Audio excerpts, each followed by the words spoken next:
What you're about to experience is one man's quest to see beyond the tumultuous period we're in and to envision what lies just beyond our grasp, yet well within our reach. Welcome to Larry Rifkin's America Trends, where the future has arrived, and it's just in time.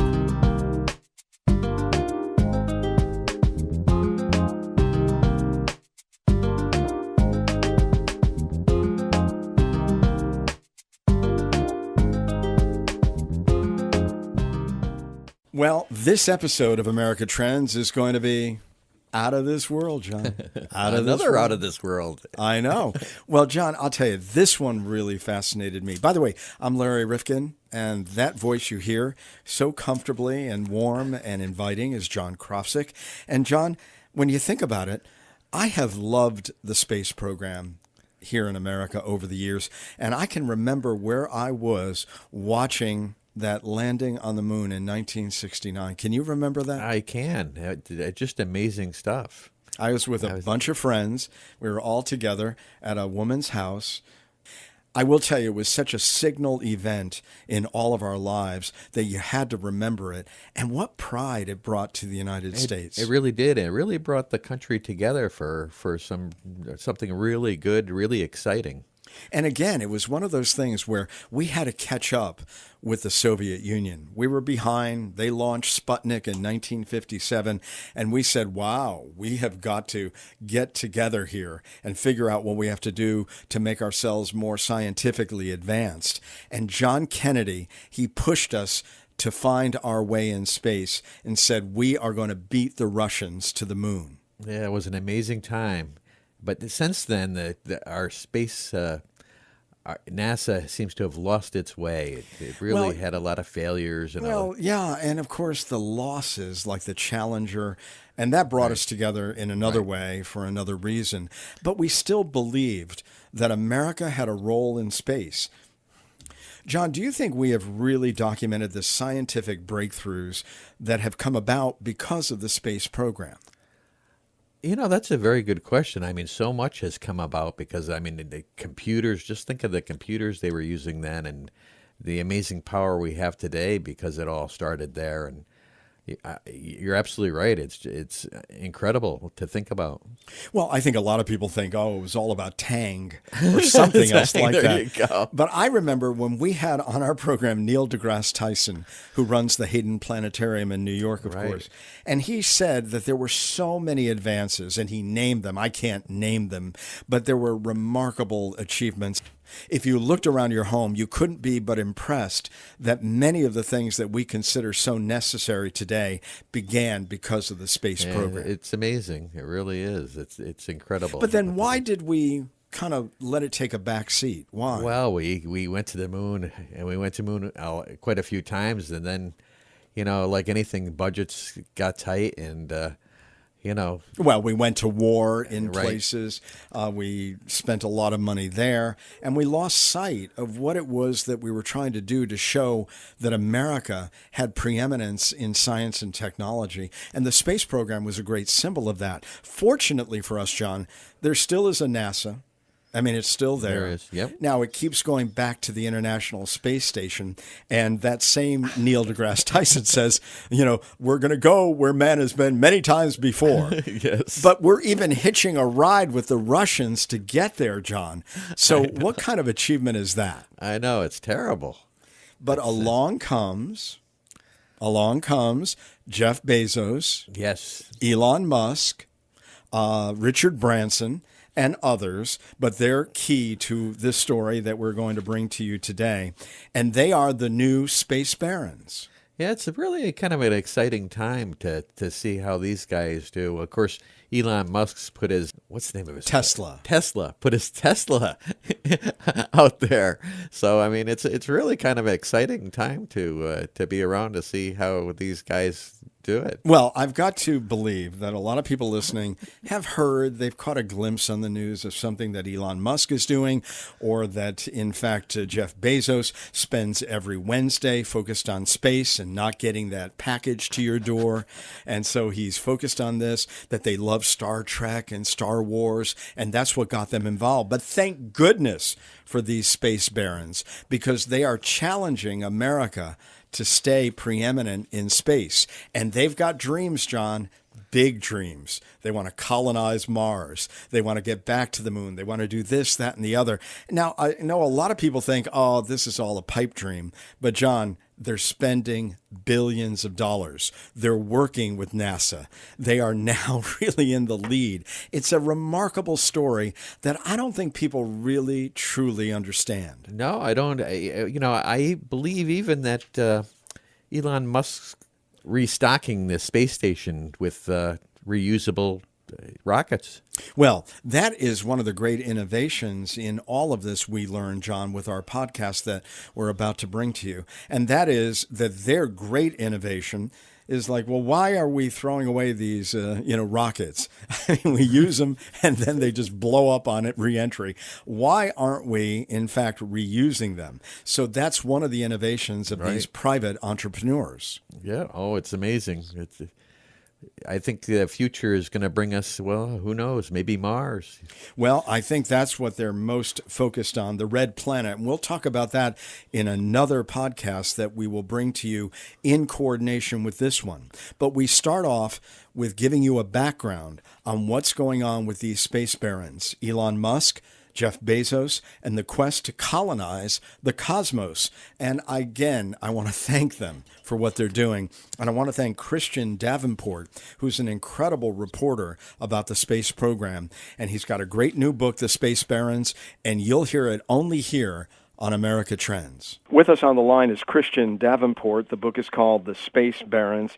And I guess we beg the question, in a sense, if I don't ask it right at the outset, because we're talking about all these private entrepreneurs in space, what's happened to America's publicly financed manned space program?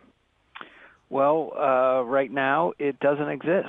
The space shuttle was retired in 2011 after a 30-year run, but the United States at this moment does not have the capability of flying humans to space from U.S. soil, and there's sort of a cruel irony there in that we pay Russia to do it, and that costs something like $80 million a seat for them to fly our astronauts to the International Space Station. That, however, soon could change, possibly this year. I think a lot of people think more likely next year, where NASA has contracted with Boeing and SpaceX to fly American astronauts to the International Space Station as sort of like a taxi service. And the idea there is that NASA would get out of what's known as low Earth orbit and be able to focus on deep space and have these contractors, these companies, take over that service and fly NASA's astronauts to the International Space Station.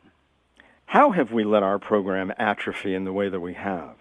Well, I mean, there's sort of a long history here. I mean, in the heyday, of course, we look back to the Apollo era, starting in 1961 with John F. Kennedy's speeches declaring that we're going to go to the moon within the decade, and, miraculously we did in that Cold War space race with the Soviet Union. But a lot of people don't realize that funding for NASA and the space program actually started to decrease even before the first men walked on the moon. And interest in the Apollo program was starting to wane as well. As we kept going to the moon and repeating the same task over and over again. A lot of people look at Richard Nixon and sort of blame him and say, he's the reason why we didn't go, further, and he's the one who killed the space program. But polls from the era show that the United States public actually had lost interest in going to space.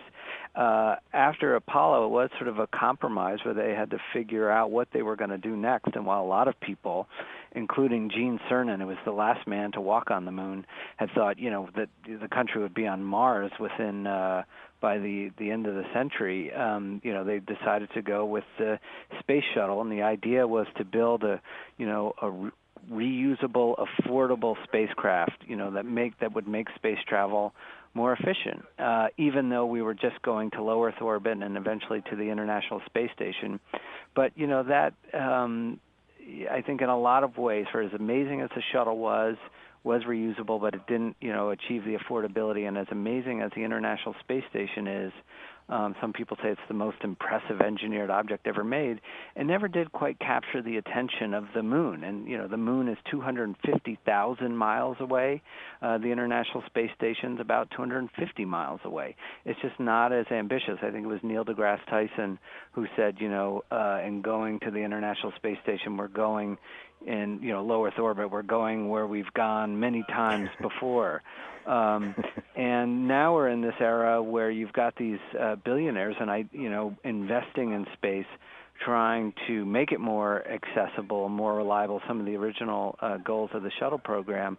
And we're in sort of a new era in space, one sort of, not just dominated by NASA, but actually the government's monopoly on space beginning to end and ceding to the private sector, and that's what I wanted to sort of capture in the book. And you do. The space barons, Elon Musk, Jeff Bezos, and the quest to colonize the cosmos. And, of course, Mr. Bezos, inspired, as I learned from your book, by Star Trek, and Elon Musk by Star Wars. Are they filling the void? They're starting to. I mean, SpaceX particularly, if you look at, and just in terms of reigniting interest in space, I mean, they've done that, and in space, I mean, space is suddenly cool again, and it's not just the launches of these rockets and sort of the celebrity Elon Musk billionaire entrepreneur behind them, but he more recently had a launch of the Falcon Heavy rocket, which put a Tesla ruby red convertible into space with a mannequin named Starman, and we saw those images of that car in orbit, passing the Earth with Earth in the background.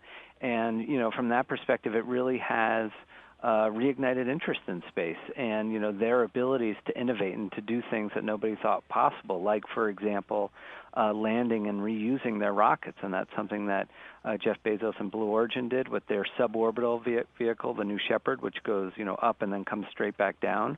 But they were able last year to launch and land the same rocket. I think it was 5 times in a row. SpaceX does the same thing with its Falcon 9, although it goes to orbit, and so it's an even more difficult and more challenging landing. So in addition to, sort of reigniting interest in space, they really have taken some significant steps forward in terms of the technology and in terms of their achievement and in terms of doing things in a market that, nobody thought it would be possible for the private sector to do. And, let's face it, with SpaceX in particular, they've had the benefit of, significant public-private partnerships with NASA and significant investments in their company from the private sector. But I think it's, very clear that the culture at SpaceX and the culture at NASA are very different, and they've been really pushing and almost single-handedly, reviving the industry. We'll return to this episode of America Trends in just a moment. If you like what we're doing here at America Trends Podcast, please don't keep it to yourself. I know there are a lot of people, John, who think, well, if I'm listening and somebody else wants to listen at the same time, maybe we're going to collide and they're not going to be able to hear us. Yeah. Is that the way the technology works? No, there's plenty of bandwidth. Everybody can listen at the same time. All right. Well, that dispels that myth. Now, you can do a number of things that would really be helpful to us. You could give us a kind rating or a review at Apple Podcasts, and that boosts what they consider to be our value and visibility. And what does that do, John? Well, that puts us in the forefront so that you can find us easier, and most important is other people can find us easier.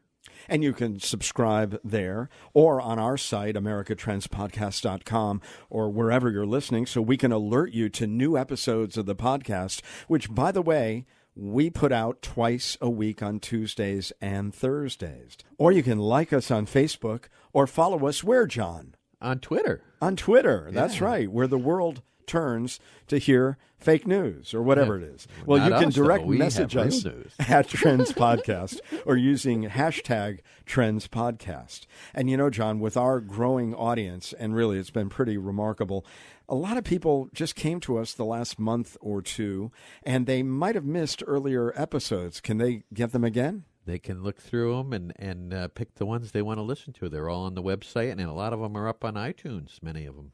All right. Well, listen, there's lots of material to listen to. We hope you have the time, and we'll lend it to us because we try to make it worth your while. And thanks so much for listening. And tell your friends. We now return to this episode of America Trends. Christian, why is it that I want our country to be involved in this and not necessarily only private entrepreneurs? And you're saying that there is cooperation. But why is it that I feel that way? Is it because of the way NASA brought us all together as a nation and we had national goals that went far beyond our imagination? What is it about that? Am I the only one? No, I think I think a lot of people share that, and we think about those moments, the moment of, Apollo 11 landing on the moon, and those images of Neil Armstrong and Buzz Aldrin walking on the moon, and everyone gathered around their black and white televisions, and Walter Cronkite, even sort of rubbing his eyes and in disbelief. Those were moments that sort of transcended NASA. I mean, that was something, was sort of a moment for the entire nation. And, that's the way, as a whole, we sort of come around it. But since then, there have been amazing triumphs. I mean, even outside of human spaceflight, of landing rovers on Mars, for example. But the other sort of big moments that that have brought us together collectively as a nation since the Apollo era, frankly, have been negative ones. They've been the explosions, the two explosions of the space shuttles, and one in 1986 and the other in 2003. And so, I think there was sort of the contrast to Apollo 11, where instead of it being a moment of triumph, it was a moment of failure and defeat and mourning and grief. And, which leads to sort of the question, can the private industry, if the government struggled as it did, because, the saying is that space is so hard, if the government struggled with it the way it has, can the private sector be trusted to do this? Absolutely. And let's break down the motivations of some of the individuals that you highlight in your book. And let's start with Jeff Bezos. What is his goal in all of this? And is there a financial return expected, or is this just because of his love and passion for science fiction? So the ultimate long-term goal, I mean, looking out many generations is, as he says, to have millions of people living and working in space, to sort of extend humanity, not to a specific planet or a specific destination, but just to be out in space among the stars. And the idea is that ultimately it's to preserve the Earth. Earth is limited in its resources. Our population is growing. Our demands for energy are growing. We have limited resources here on space, on Earth, that we're sort of burning through at an increasingly fast pace. In space, there are, unlimited resources, uninterrupted solar power, resources on asteroids that can be refined and used for energy uses on Earth. In the short term, that's sort of the long-term goal for Blue Origin. In the short term, what they want to be able to do, and this is true for SpaceX as well, is to create an architecture where there is just making space much more accessible, making it more affordable, more reliable, more like just sort of commercial airline travel, where you can get up there. You can't do that now today. It's too hard. It's too dangerous. It's too expensive. There's something like 550 people who have ever been to space. It's a very small number of people, and they want to just build that infrastructure to get to space. I mean, Jeff talks about when he built Amazon, all of that infrastructure was already there, right? The cables were there for the internet, laid by the telephone companies. There was the postal service that was already in place that could deliver his books. He could do a remote payment through credit cards. That was all there, and so he could, and any startup could come along, and some kid in their garage could start an internet company. You can't do that today in space because the barrier to entry is too high, and both Jeff and Elon and these other entrepreneurs like Richard Branson and Paul Allen just want to lower that bar and make it more accessible and really push the state of the art. Now, Elon Musk, I learned from your book, he really has another idea, which is eventual extinction event, and he is worried about that here on Earth. His solution, find another planet to live on. So is that really what he's thinking about? Absolutely. He's worried about an extinction event like an asteroid hitting the Earth and having humanity go the way of the dinosaur. I mean, you can think of it as you would back up your hard drive. You have all your data there. Well, humanity really exists in one place. And if something were to happen to Earth, we'd have no place to go. He has been focusing on Mars. That's been sort of the goal for him and SpaceX since the very beginning. And talks a lot about, not just having a few people there, but really, colonies of people that are on Mars. But again, that's sort of the long-term goal. In order to get there, there are a lot of steps and a lot of challenges just making space much more accessible and routine. And more recently, has been talking, as Jeff Bezos and Blue Origin have, about looking at the moon first, and the moon as a stepping stone that then gets you further out into space and to Mars. The United States government, to the extent that it is working with these companies, does it imagine one of them becoming the winner in this event, or any of the other players that you mentioned, like Paul Allen or Richard Branson? Is it betting on any of these individuals? Well, I think they ultimately want all of them to succeed, and the competition is good, and that could help the United States government.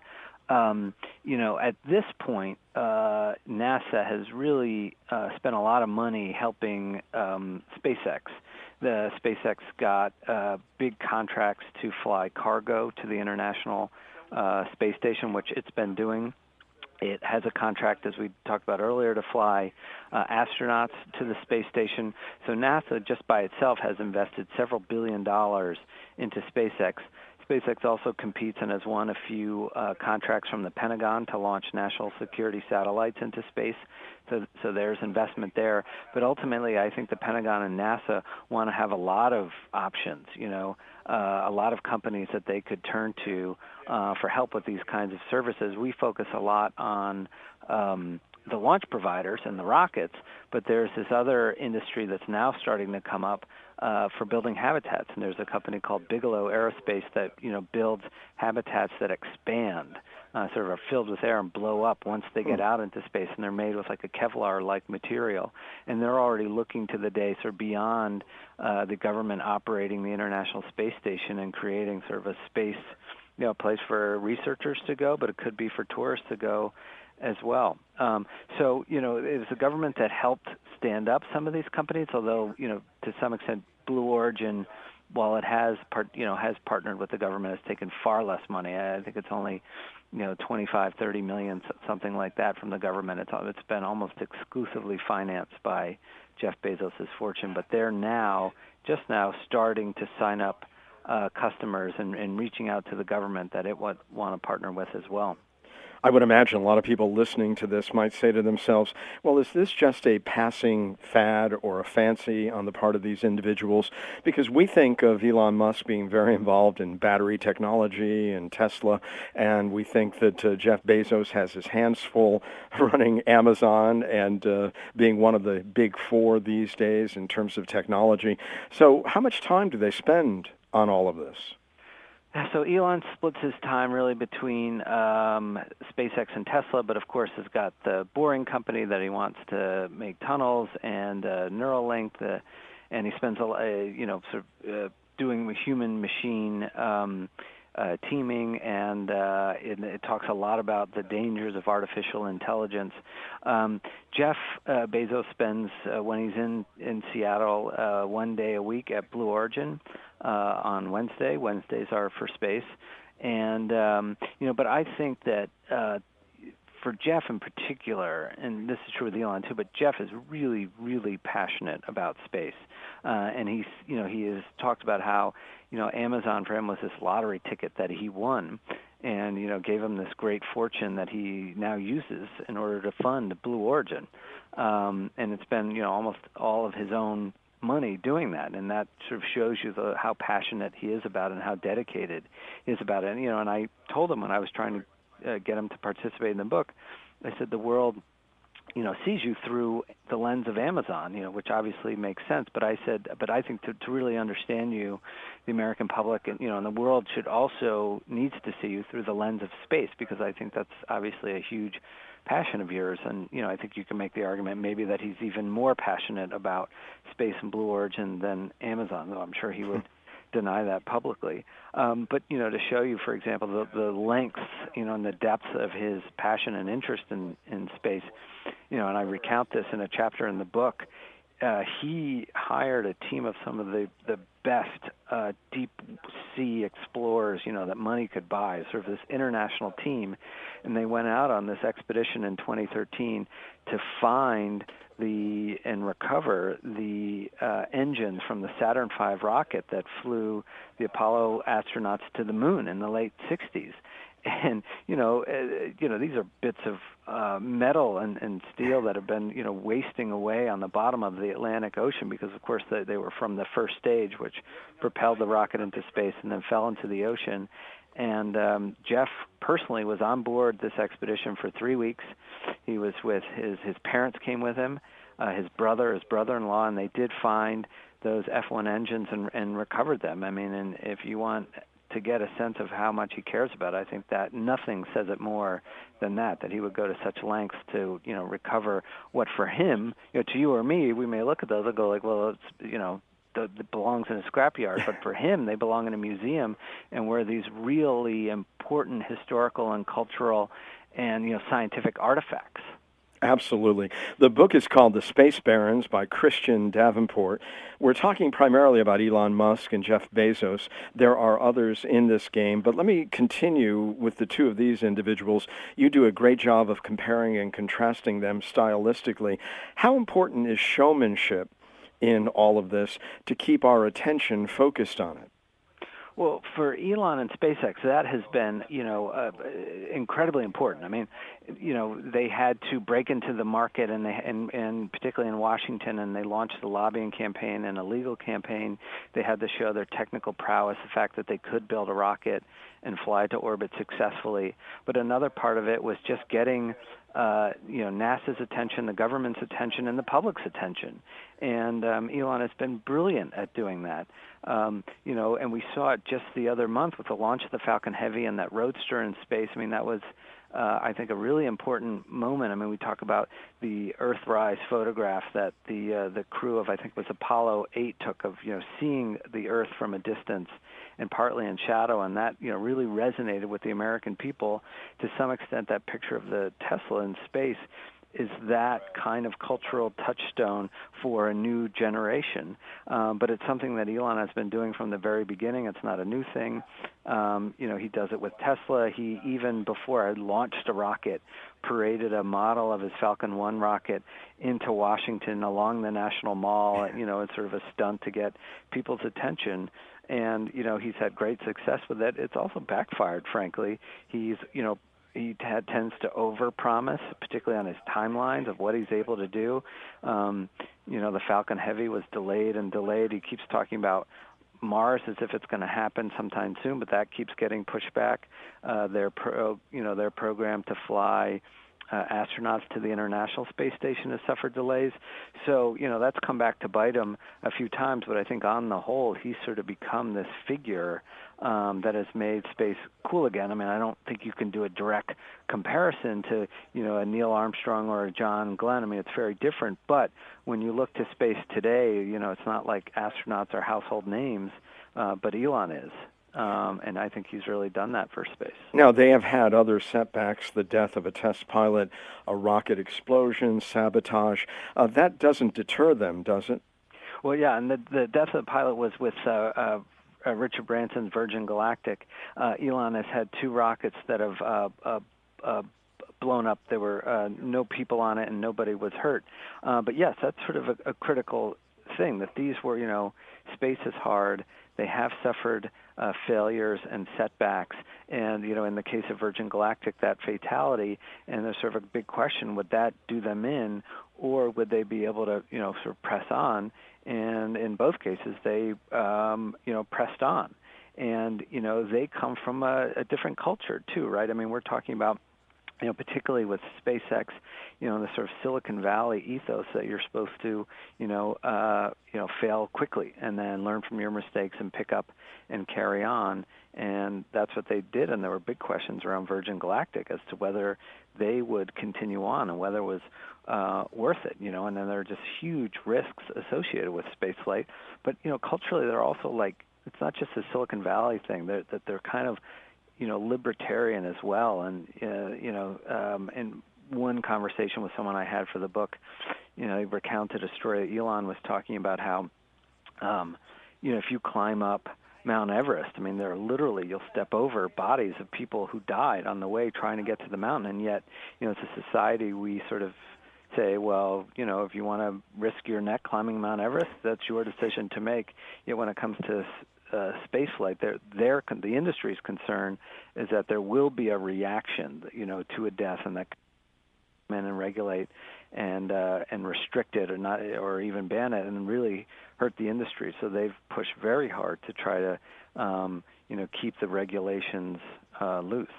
When I think about this, though, this should go very much along with the Trump administration, and yet Jeff Bezos has been in a feud with President Trump, and yet we look at the old boys network requiring disruption when NASA said to Elon Musk, that's what it's going to take to open this whole game back up to you private entrepreneurs. So what is the tension there between this administration, which in many ways supports this more libertarian approach, and the individuals involved?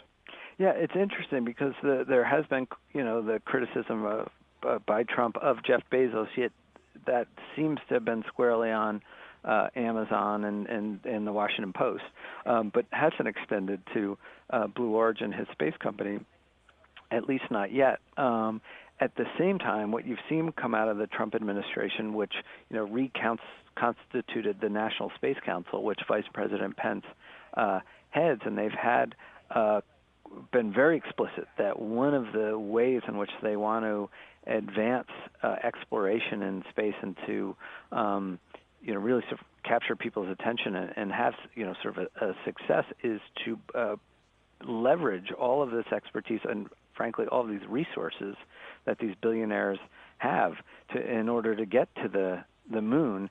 And you've seen Blue Origin has had discussions with NASA about building a lunar lander, and SpaceX has been in these discussions about going to the moon as well, and then eventually on to Mars. So there's a little bit of a contradiction there in the sense that the Trump administration has been very open about saying that they want to partner with the private sector, and that includes Blue Origin and SpaceX and a lot of these other companies. How much attention should we pay to what's going on the ground? For example, Tesla and its success and battery power and so forth, and Amazon probably fighting off some pressures to change a bit or to become less monopolistic as people are beginning to think of them as. Is there going to be pressure on the ground that we will see reflected in what they're able to do in space? Yeah, that's a great question, and you wonder, if there's political pressure, if there's ramifications that could spread into these other areas of business. But at this point, SpaceX is, sort of a self-sustaining business. They've got a backlog not just of government orders, but of commercial launches as well. They've got a whole inventory of launches just set up. You could see, failure is always, a potential, but if they continue their success, which they've had, and they had an incredibly successful year last year, they're planning for even more launches this year. That that could really be a successful company for Elon and be off and running. On the same token, Blue Origin is sort of insulated from all this in a way because it's financed by Jeff, and he's got so much money he's able to do that and to keep this as a company. But it's at the sort of critical moment where it's building its next generation rocket, the New Glenn, which will be able to go to orbit. It will compete against SpaceX. It'll compete against the United Launch Alliance, which is a joint venture between Lockheed Martin and Boeing. And it could also be doing suborbital tourist flights, which would compete against Virgin Galactic because that's what they want to do. So they're at a critical moment as well in terms of entering the marketplace, going after government business and commercial business as well. Are we missing any other names in this process, or somebody who's a dark horse in this? Or what about other countries? Are there international entrepreneurs that we're not reflecting here when we're talking about Americans or those who do their business in America? I mean, in some ways, this is sort of like a uniquely American story, right? That only in the United States would you have these kind of billionaires, pursuing their childhood dreams and going off into space and building their rockets and trying to capture the attention of the nation as, sort of relive that Apollo moment and reassert sort of American dominance in space. But at the same time, you do see other countries such as China pushing in space, and that, in some respects, but particularly when it comes to, the White House and NASA, could be a good thing in terms of, urging them on, because competition is always a good thing. But, as I mentioned earlier, we're in this sort of weird position right now where we have, all these geopolitical tensions with Russia, for example, and yet we partner with them in space. We partner with them on the International Space Station, and we entrust the lives of our astronauts on their rockets. I mean, Russia flies NASA's astronauts to the International Space Station and takes them home. So it's an area of both competition and collaboration. We know that the truly unique aspect of all of this is their innovation with the reusable rocket that comes back as well as excites us when it goes up. But what are they going to have to show in your mind, and you follow the space program so wonderfully for both the Washington Post and your books? Tell us what we're going to have to see in what period of time to really keep the imagination of the American public focused on this.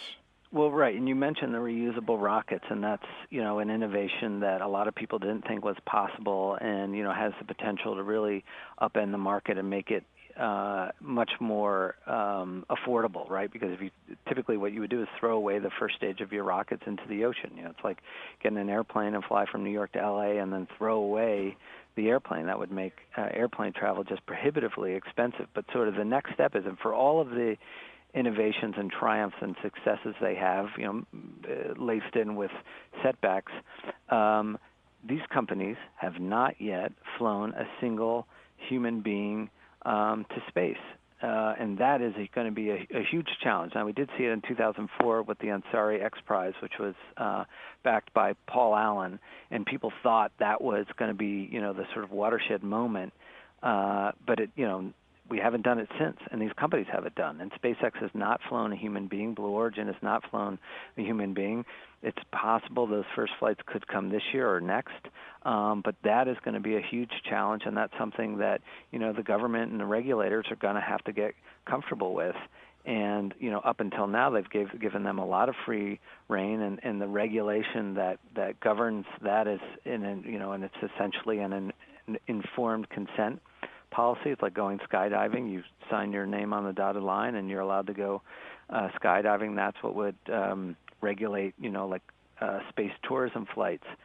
And you could see it going, if they're able to do it reliably and affordably and safely, and nobody gets hurt, that could be really transformational. If, however, there are fatalities, there are explosions, and people die, and they're not able to do it reliably, I mean, that could have significant consequences as well. We're looking at space hotels, amusement parks, yachts, colonies for 2 to 3 million people. That's Jeff Bezos' goal. Do you think there's one player in this who really has a better model and better view of what the future looks like in a time frame? I don't know that one is necessarily better than the other, but they're certainly distinct, and their approaches have been, distinct. Blue Origin and Jeff have been very slow, very deliberate, very secretive, wouldn't talk about what they were doing. I mean, to this day, even a lot of people don't even realize that Jeff Bezos has a space company. They don't know about Blue Origin. And, they focus first on, a developmental program, a relatively small rocket that goes a relatively short distance just, to the edge of space and coming back and doing those suborbital jaunts. Then they would, work on their next vehicle, was expected to fly by the end of the decade, that would be able to go to orbit. And sort of, their motto is step by step, ferociously. And by contrast, SpaceX, instead of, going to building a suborbital rocket, their very first rocket, the Falcon 1, it made it to orbit. And they went right to orbit. Some would say that was sort of skipping a step, but they just went right for it. And have been sort of, I use the metaphor of the tortoise and the hare in the book, and Jeff is the tortoise. Actually, the mascot of Blue Origin is a tortoise, and it's clear that Elon is the hare, moving very fast, very impatient, and is making huge strides, moving to the Falcon 9 rocket, which is a workhorse rocket that flies these missions, for the government and commercial companies. Has already flown is the next generation Falcon Heavy, and is looking ahead to even what comes after that, the rocket known as the BFR, and which a lot of people I think thought existed purely in Elon Musk's imagination, but then the other day he tweeted how they were building actual hardware for it. So it appears that it's coming. Any conjecture as to when the first manned flight might be? Well, so, for Blue Origin and Virgin Galactic, they want to do their tourist flights and their first test flights. That could come this year or next, depending on their progress. I mean, Richard Branson has been saying he's getting impatient, really wants to start flying. Virgin Galactic hit a big milestone with its Spaceship Two spacecraft just the other day. And it was the first time they had flown the spacecraft and powered the engines, and they went nearly Mach 2, which was their first flight since they had that fatal accident that killed the pilot in 2014. Elon Musk and SpaceX are aiming to fly NASA's astronauts in the Commercial Crew Program to the International Space Station. Their first flight currently with a person on it is scheduled for December of this year, though I think a lot of people think that'll get pushed into next year. But the fact of the matter is that the timelines would indicate that this is all happening within the next year or two. What an incredible trend that we're bringing to our listeners today on America Trends. Private space exploration and the people behind it, the Space Barons. Christian Davenport, thank you so much for being with us today. Oh, my pleasure. Thanks for having me.